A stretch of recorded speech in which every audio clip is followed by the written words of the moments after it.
The conversation in the refugee camps is dominated by one topic these days: the plan by the Myanmar and Bangladeshi governments offering the Rohingya a voluntary repatriation back to Myanmar. Syed Alim fled Myanmar with his family 4 months ago.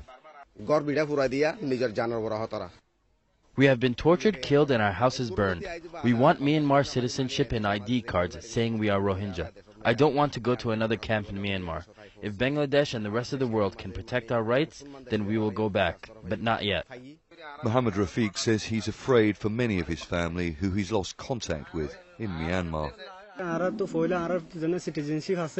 We want citizenship. I'm thankful to Bangladesh for their help, and I want to go home, but if we go back now, they'll torture and kill us again. So when you speak to the camp chiefs and some of the students here, that you begin to understand how nervous they are starting to get with respect to this so-called voluntary repatriation deal. It doesn't matter who you speak to in these camps.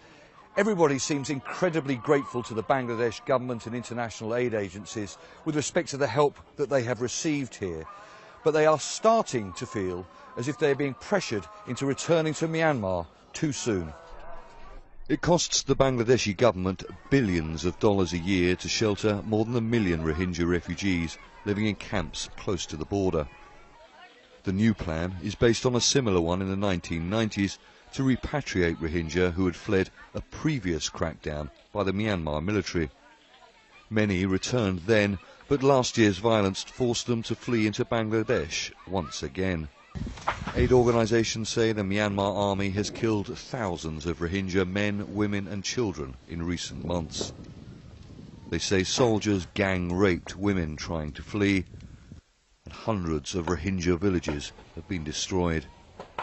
The government denies these claims but has refused any independent investigation. In December, it banned the UN's Special Rapporteur on Human Rights in Myanmar from entering the country. When we talk to refugees here in the camps of Bangladesh, there are 3 things that they tell us that they need to see happen before they would consider going back home.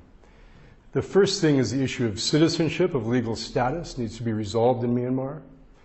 The second is they need to be sure that they can go back to a safe and secure environment. And the third is they need to be able to go back to a home, to a village. There are already thousands of internally displaced Rohingya living in camps inside Myanmar. The repatriation plan involves the returnees being housed in more camps until their destroyed homes are rebuilt. But there's little or no mention of citizenship, security or justice for hundreds of thousands of Rohingya like these men who say their lives have been destroyed.